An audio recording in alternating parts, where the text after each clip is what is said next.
Cek cek, Assalamualaikum warahmatullahi wabarakatuh. Perkenalkan nama saya Ahmad Fadli Rismanda, saya dari kelas G dengan NIM 2100018330. Di sini saya membuat tugas UKP web saya PPT pertemuan 1 sampai dengan 4. Untuk tugas yang 01A, pendaftaran di WAG PWeb 2022. Di sini saya meminta teman sekelas saya untuk men-screenshot capture WA saya pada WAG grup PWeb 2022. Di sini kelihatan nama saya dengan nama Fadlitif. Untuk tugas 01B, pendaftaran gitlab.com. GitLab adalah salah satu media online yang digunakan untuk kolaborasi programmer atau developer yang terdiri dari personal maupun tim dalam mengerjakan pemrograman dan dapat digunakan untuk mengetahui pengelolaan versioning dari proses pengembangan perangkat lunak tersebut. Di tugas ini saya membuat akun GitLab saya dengan menggunakan email Word saya dan screenshot hasil aktivasi dan mengunggah hasil screenshot saya ke e-learning Word tugas 01B. Tugas 02A, konsep client side dan server side. Client side adalah skrip pemrograman yang diterjemahkan dan diolah pada sisi klien, di mana klien merupakan web server yang mampu menerjemahkan semua perintah dalam halaman sebuah web. Cara kerja client side adalah cara kerja yaitu berawal dari klien yang membagi berdasarkan URL uniform user locator melalui browser, kemudian browser mendapatkan alamat dari web server yang nantinya akan memberikan segala informasi yang dibutuhkan web browser. Web browser yang sudah mendapat informasi segera melakukan proses penterjemah kode HTML, client-side scripting, dan menampilkan ke layar pemakai. Server side adalah scripting pemrograman yang diterjemahkan dan diolah pada sisi server, di mana hasil pengolahan dikirim kepada klien dari web server dalam format HTML. Cara kerja server side hanya perlu penerjemah khusus untuk kode-kode seperti PHP yang nantinya akan diterjemah oleh mesin PHP ke kode HTML terlebih dahulu, sebelum diterjemahkan ke browser untuk tampilan di layar klien. Jika kita melakukan interaksi dengan halaman web, maka browser akan mengisi perintah ke server. Kemudian server akan merespon dan melakukan perintah yang diberikan. Kemudian server akan mengirimkan kembali data atau perintah dari browser, dan browser akan melakukan data atau perintah tersebut ke klien. Tugas 02B, persiapan tools programming web editor short code. Di tugas yang pertama, saya melakukan pemotretan mahasiswa dan memegang laptop dengan layar tampilan aplikasi editor sebelum teks. Di tugas yang kedua, saya melakukan beberapa pengamatan fitur dari aplikasi sebelum teks, seperti spread editing, merupakan jika memiliki monitor yang lebar, maka kedua editor ini sangat cocok karena sama-sama memiliki fitur untuk spread editing, membuka dua atau lebih file secara berdampingan. Untuk autocomplete, Sublime Text memiliki autocomplete untuk beberapa bahasa pemrograman seperti PHP, CSS, dan JavaScript. Untuk GoToAnything, dengan GoToAnything kita bisa membuka file di dalam project cukup dengan CTRP, kemudian kita ketik nama file yang akan dibuka. Untuk multiple selection, kita bisa mengedit program secara bersamaan dengan menggunakan CTRL plus klik yang diletakkan di beberapa tempat.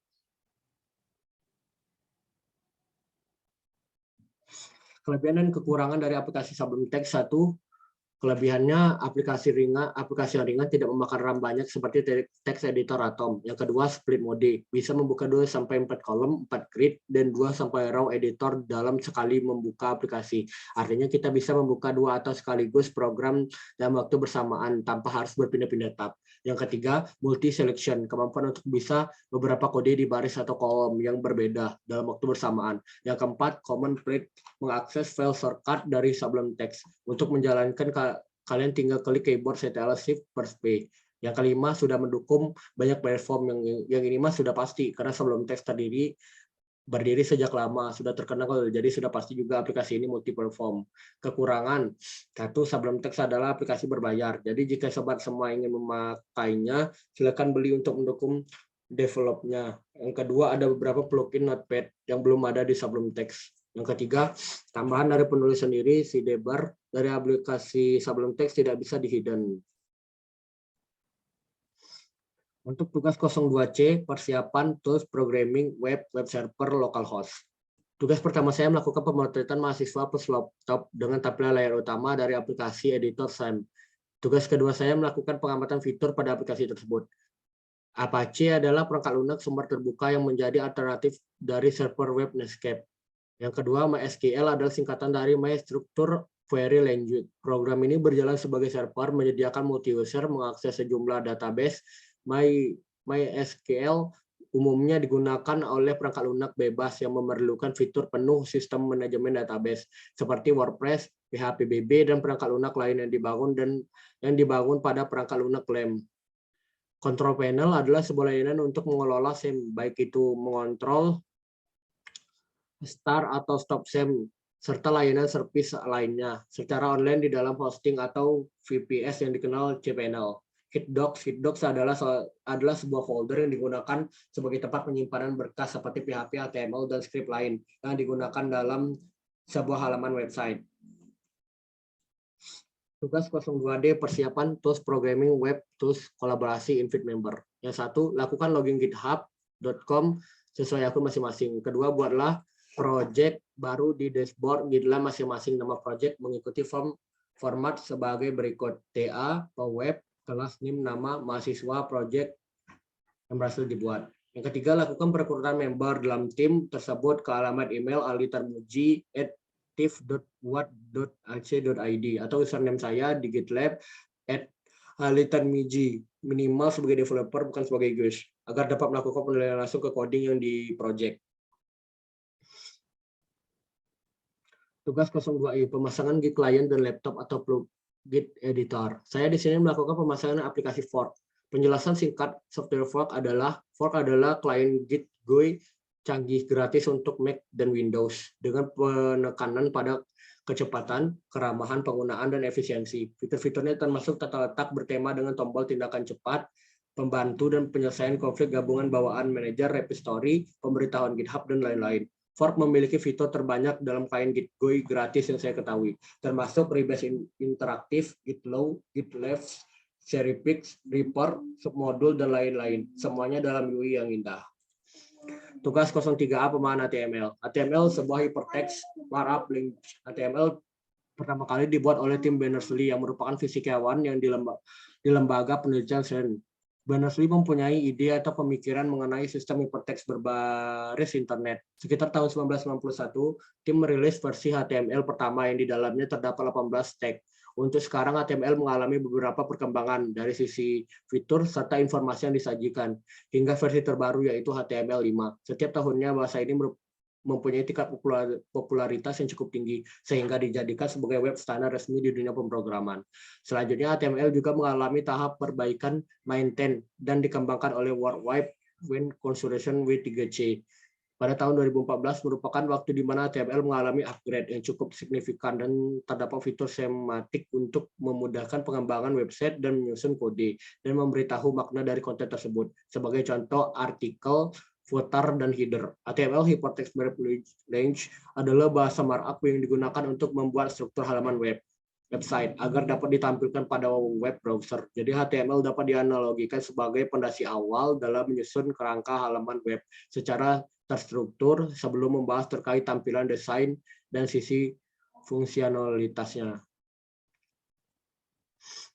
Fitur dari HTML, yang satu sintak lebih sederhana, yang kedua menunjang pengembangan web responsif, yang ketiga sudah menunjang konten video dan audio secara default, yang keempat sudah mendukung grafik vektor, yang kelima menggunakan local storage untuk mengganti cookie.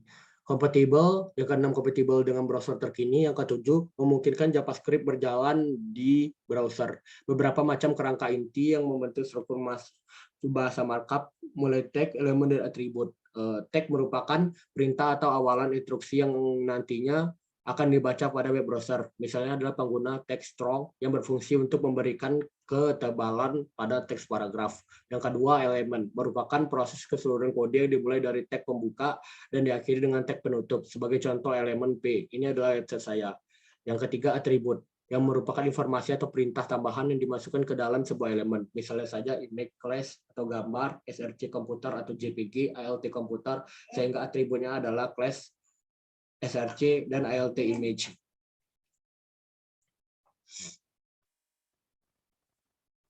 Setelah mengetahui informasi terkait struktur awal dari HTML, selanjutnya kita akan mengenal kerangka intinya. Yang pertama, .type HTML yang berfungsi untuk mendeklarasikan kepada komputer bahwa Anda menuliskan sebuah perintah di dalam kode HTML. Yang kedua, HTML berfungsi untuk tag yang menandakan proses mulai menuliskan kode program pada dokumen HTML. Yang ketiga, head Tag ini digunakan untuk menambahkan metadata ke dalam dokumen HTML yang berisi judul, deskripsi, library, dan lain sebagainya. Yang keempat, body, dan yang terakhir ini, tag body ini digunakan sebagai tempat untuk menuliskan setiap elemen atau lebih tepatnya disebut juga dengan konten HTML itu sendiri. Tugas 03B, memformat paragraf dengan HTML. Di tugas ini saya membuat format paragraf HTML, tag type HTML adalah sebuah deklarasi atau untuk mengidentifikasi jenis dokumentasi HTML yang digunakan agar browser dapat menentukan bagaimana memperlakukan kode tersebut. Proses mendeklarasi ini cukup dilakukan sekali saja saat dokumen HTML dijalankan. Tag HTML tugasnya adalah sebagai root, maksudnya semua tag yang berada di dalam tag HTML merupakan gambaran dari dokumen HTML. Tag head tugasnya adalah memberikan informasi tentang dokumen. Maksudnya di dalam tag head kita bisa menambahkan tag-tag yang biasanya digunakan untuk memberikan informasi berupa penulis, judul dokumen, kata kunci, dan dokumen, dan masih banyak lagi informasi yang bisa ditambah pada tag ini. Tag title tugasnya adalah memberikan informasi berupa judul dokumen HTML. Tag body tugasnya adalah memberikan isi dari suatu dokumen yang akan ditampilkan oleh web browsernya. Tag P tugasnya adalah untuk membuat sebuah paragraf. Contoh tampilan web paragraf saya dengan menggunakan HTML adalah ini. Ini kelihatan di sini contoh tampilan saya. Saya buat kecil karena gambarnya tidak muat di sini. Yang ke-14, tugas 03C, pencetakan font huruf dengan HTML. Di tugas ini saya membuat web server saya pada lokal disk D, dan saya membuat pencetakan font huruf HTML dengan menggunakan Visual Code dan menguploadnya di GitLab. Yang penjelasan 1, tag B berfungsi untuk mencetak kalimat menjadi tebal, tag I berfungsi untuk mencetak kalimat menjadi miring, dan tag U berfungsi untuk membuat garis bawah pada kalimat. Di sini kelihatan tugas web 03C saya.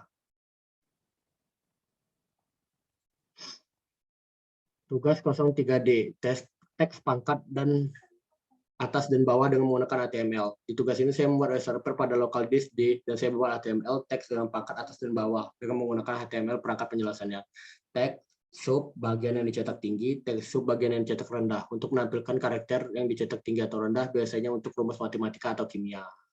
Ini kelihatan sub 1, sub 2, sub 1, sub 2, hasil teks yang pada pangkat saya buat dengan menggunakan HTML. Ini contohnya, X1 tambah X2, CH3 COA or CH2 H4 U2. Tugas 03E, tag ganti baris. Saya meletakkan hasil HTML saya di web server lokal disk D. Saya membuat HTML tak ganti baris saya visual code berikut penjelasan screenshot yang saya buat. Tag BR berfungsi untuk berpindah ke baris selanjutnya. Untuk tulisan lainnya dianjurkan XML style. Ini kelihatan, saya buat 03E dengan tugas web 03E. Perkenalkan, di sini hasilnya. Perkenalkan, saya Ahmad Fadli Rusmanda. Ini adalah homepage pertama saya. Karena saya baru belajar tentang cara membuat homepage, homepage ini masih dalam tahap pengembangan. Oleh karena itu, tampilannya masih sangat sederhana. Tugas 3F tag font di HTML. Di sini untuk web servernya saya menggunakan local disk D, dan saya membuat HTML dengan menggunakan Visual Code. Berikut hasil screenshot dan menjelaskan dari HTML yang saya buat. Tag, font face, font size, font color berfungsi untuk memformat suatu bagian kalimat dengan ukuran, jenis, huruf, atau warna tertentu. Di sini kelihatan, dan di sini hasilnya. Ya, nama saya bikin warna biru, kelas, nama saya lagi, 10, 14, 16, dan 18 untuk ukuran huruf ya. Tugas 03G, menyisipkan gambar dan anchor link di HTML. Pada tugas ini saya meletakkan web server lokal di saya, dan saya membuat HTML-nya dengan menggunakan Visual Code. Berikut penjelasan dari hasil screenshot-nya. Tag image, src, nama file gambar yang mempunyai ekstensi .gif, JPG, atau PNG. Untuk menampilkan sebuah file gambar, tag a have link, kata yang diklik, ta have hashtag acuan, dan kata yang dituju. Dengan alamat URL atau nama file dan atau acuan yang dituju. Acuan kata sembarang sebagai penanda membentuk link ke URL file bagian dokumen lain. Di sini kelihatan saya membuat image src click.wad.png. Kelihatan sini. Nah, ini hasilnya tugas web 03G saya, pertemuan 3, media sosial, portal what about, dan di sini nama saya, NIM saya, dan kelas saya kelihatan. Tugas 03H pemformatan tabel di HTML. Di sini saya menggunakan web server lokal disk-D dan saya membuat HTML dengan menggunakan Visual Code. Berikut penjelasan dari hasil screenshot-nya. Tag table berfungsi mendefinisikan sebuah table. Tag TH berfungsi untuk mendefinisikan cell header table. Tag head berfungsi untuk mendefinisikan header table tanpa dapat di-scroll. Tag caption, judul table. Tag TR berfungsi untuk mendefinisikan baris table. Tag TD berfungsi untuk mendefinisikan kolom table. Tag juga di sini saya memasukkan gambar yang ada di Visual Code dengan menggunakan link salinan gambar di internet. Nah, ini kelihatan di sini link salinan gambarnya yang panjang ini. Dan di sini saya membuat tabel nama serta gambar universitas di Yogyakarta. Yang pertama UGM, yang kedua ada UMY, yang ketiga ada UAD, yang keempat ada UNY. Di sini tugas 04 form div saya menggunakan web server lokal di juga, dan saya juga membuat HTML form dan div aplikasi Visual Code di Visual Code. Berikut penjelasan dari screenshot-nya. Codingannya di sini ada hasilnya, dan di sini ada penjelasannya. Penjelasan coding. Pada codingan pertama saya membuat div dengan class content di mana ini merupakan div luar.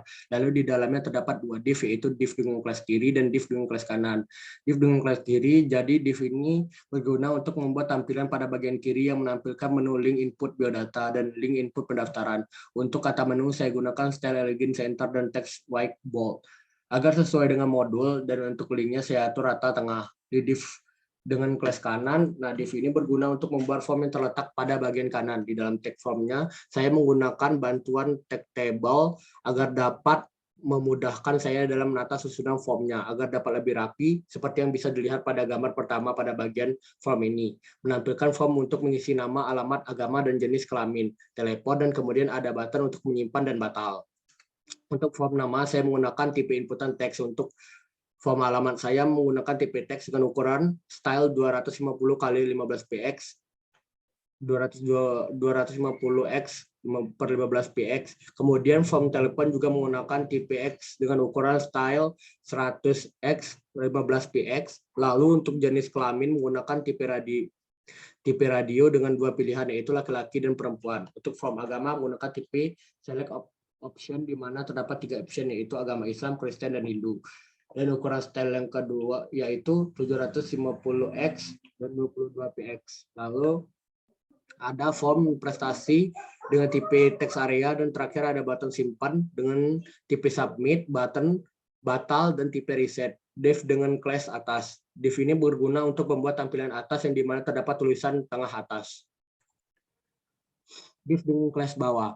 Div ini berguna untuk membuat tampilan bawah yang dimana terdapat tulisan rata tengah bawah. Penjelasan CSS. Pada bagian pertama terdapat CSS div atas, yang dimana saya mengatur agar ukuran divnya menjadi 622 x 50 px dengan border solid black, serta tak lupa mengatur paddingnya 10 px. Kemudian ada CSS di bawah, sama saja seperti di atas, saya mengatur ukuran divnya menjadi 622 x 50 px juga dengan border solid black dan padding 10 px. Kemudian CSS pertama content div, di mana ini untuk mengatur seluruh div yang ada di class content. Nah, di sini saya mengatur paddingnya 10 px agar rapi. Lalu ada deklarasi class kiri. Nah, di situ pertama saya mengatur float kiri, hal ini agar div ini terletak di kiri. Lalu saya atur ukuran divnya dengan menggunakan 200 x 280 px. Kemudian mengatur warna background dan border yang di set 1 px dengan warna solid black. Kemudian ada deklarasi class kanan, sama seperti di atas. Saya atur float sebagai kiri agar kedua div ini menempel. Lalu saya atur ukuran divnya 400 x 250 px, dan kemudian border di set di 1 px dengan warna solid black. Itulah yang dapat saya sampaikan. Lebih kurangnya saya mohon maaf. Wabillahi taufiq wal hidayah. Wassalamualaikum warahmatullahi wabarakatuh.